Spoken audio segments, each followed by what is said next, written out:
Olá! O Antigo Testamento. Só de ouvir esse nome a gente já pensa em quê? Histórias super antigas, um monte de leis complicadas, profecias que ninguém entende, né? Mas e se por trás disso tudo existisse uma história central, super poderosa e, olha só, muito relevante até hoje? É exatamente isso que a gente vai fazer aqui. Vamos juntos desvendar as grandes ideias que sustentam esses textos. Bora decifrar esse código? Então, o nosso roteiro vai ser o seguinte. Primeiro, a gente vai entender por que o Antigo Testamento é mais uma biblioteca do que um livro só.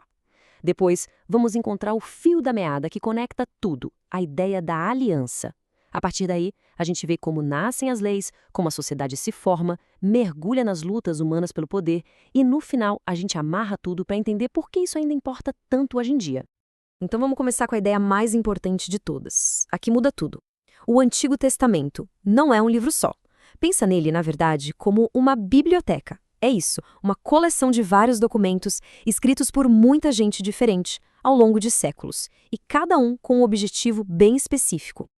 E aí vem a grande questão, certo? Como é que a gente consegue entender uma coleção de textos tão antiga, tão gigante, parece até meio intimidador, não é? Se conectar com uma cultura tão distante? Bem, o segredo, a chave para isso, está em abraçar a diversidade incrível que existe ali dentro. E essa diversidade é impressionante mesmo. Pensa só, numa página você está lendo códigos de lei super detalhados, tipo em Levítico, que organizavam a vida inteira de um povo. Aí você vira a página e pronto, já mergulhou de cabeça nas crônicas de reis, guerras, nações lá em 1 Samuel. Um pouco mais pra frente, você encontra a emoção pura, a poesia dos salmos, ou então as mensagens super fortes de justiça dos profetas como Isaías. É justamente essa mistura toda que faz esses textos serem tão ricos e, claro, às vezes um pouquinho complexos. Mas, no meio dessa biblioteca toda, com tantos livros diferentes, existe um fio condutor, sabe? Uma grande ideia que amarra boa parte dessas histórias. E essa ideia é a de uma aliança. Um pacto sagrado. Ok, mas o que é exatamente uma aliança? Olha, não é só um contrato, tipo um acordo comercial, é bem mais profundo. É um pacto sagrado, um acordo que cria e define um relacionamento. E no Antigo Testamento, essa é a base de tudo, é a estrutura principal para a gente entender a relação entre o divino e a humanidade. E tudo começa com um personagem-chave. É aqui que a nossa história realmente engrena, com a figura de Abraão. Essa citação que está na tela, ela é o pilar de tudo que vem depois. É uma aliança super clara, com promessas bem definidas, terra e descendentes. E essa promessa vira um motor que impulsiona a narrativa por muitas gerações. Só que essa aliança não é uma coisa fria, uma simples transação. Pelo contrário, ela é testada de formas, nossa, muito profundas e dramáticas. A gente vê isso naquela história famosa em que Abraão precisa decidir se sacrifica ou não o próprio filho Isaque. Essa narrativa vai até o limite para explorar o que significa ter fé, o que significa compromisso. Ela mostra como uma ideia que parece abstrata de um pacto se transforma numa experiência humana, visceral mesmo. E essa jornada nos leva direto para Moisés e a história do Êxodo. Aqui, a ideia da aliança ganha uma nova camada, ela evolui. Depois que o povo é libertado da escravidão no Egito, eles recebem a lei. E aqui tem um ponto fundamental. Não é para a gente enxergar isso como uma lista de pode e não pode. Pensa mais como a constituição de uma sociedade que acabou de nascer, um verdadeiro manual de como viver em liberdade. A história do Êxodo é uma progressão incrível, se a gente parar para pensar. O povo sai da opressão total, da escravidão, e caminha para a liberdade. Mas o clímax da história, o ponto mais alto, não é nem a famosa travessia do mar. O verdadeiro auge acontece lá no Monte Sinai. É o momento em que eles recebem a lei e, pela primeira vez, se entendem como uma comunidade, com um propósito claro. E esse momento é chave para tudo. A lei não é simplesmente imposta de cima para baixo, não. Ela é apresentada como parte da aliança e o povo, como um todo, concorda em seguir. É um ato de consentimento, sabe? Um acordo da comunidade para viver de acordo com um novo padrão, um novo jeito de ser. E essa lei, ela cobria tudo. Era super abrangente. Organizava desde a vida espiritual, com regras de rituais e tudo mais, até a vida social, com leis bem sérias sobre justiça para os mais pobres, sobre ética na comunidade.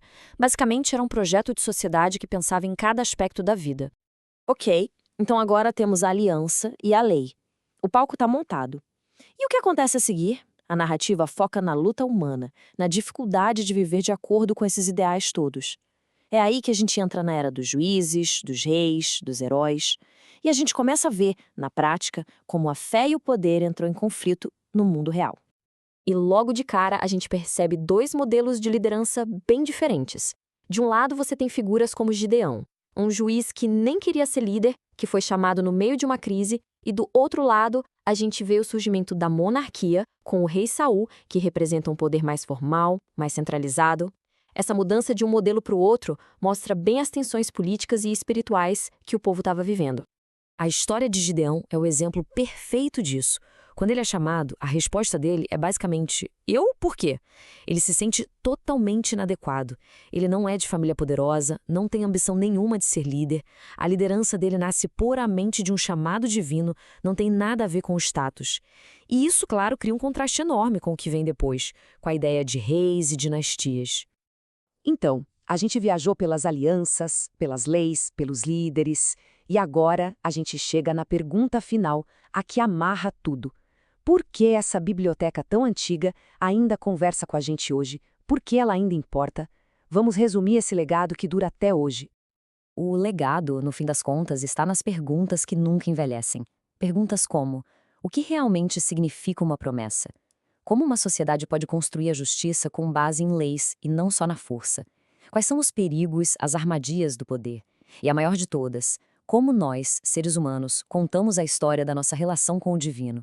São essas questões que fazem esses textos continuarem tão vivos. E talvez o legado mais bonito seja a ideia de que a lei não é um peso, um fardo, mas sim uma fonte de sabedoria.